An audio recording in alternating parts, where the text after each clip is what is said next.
चैत्र पूर्णिमा व्रत कथा। चैत्र पूर्णिमा व्रत कथा इन हिंदी। चैत्र पूर्णिमा का व्रत हिंदू धर्म में अत्यंत महत्वपूर्ण माना गया है। यह व्रत पवित्रता, पुण्य और मोक्ष प्राप्ति का साधन माना जाता है। इस दिन हनुमान जी और सत्यनारायण भगवान की पूजा का विशेष महत्व होता है। नीचे चैत्र पूर्णिमा व्रत की कथा प्रस्तुत है। व्रत कथा। प्राचीन काल में एक नगर में एक निर्धन ब्राह्मण रहता था। वह अत्यंत धर्मनिष्ठ, सत्यवादी और भगवान विष्णु का भक्त था, लेकिन उसकी गरीबी के कारण वह बहुत परेशान रहता था। एक दिन उसने निश्चय किया कि वह कोई पुण्य कार्य करेगा जिससे उसकी दरिद्रता दूर हो। वह जंगल में गया और वहां एक साधु से मिला।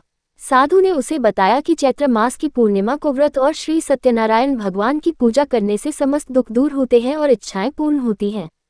ब्राह्मण ने उस दिन पूर्ण श्रद्धा से व्रत किया, व्रत कथा सुनी और भगवान सत्यनारायण की पूजा की। कुछ ही समय में उसके जीवन में सुख समृद्धि आ गई। उसकी दरिद्रता समाप्त हो गई और वह आनंदपूर्वक जीवन व्यतीत करने लगा। इस कथा से यह संदेश मिलता है कि श्रद्धा और विश्वास से किया गया व्रत भगवान को अत्यंत प्रिय होता है और उसके प्रभाव से मनुष्य के जीवन के सभी कष्ट समाप्त हो जाते हैं। चैत्र पूर्णिमा व्रत विधि संक्षेप में।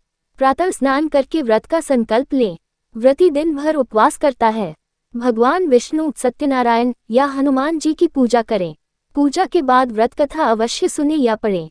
शाम को आरती के पश्चात प्रसाद वितरण करें। अगले दिन व्रत का पारण करें।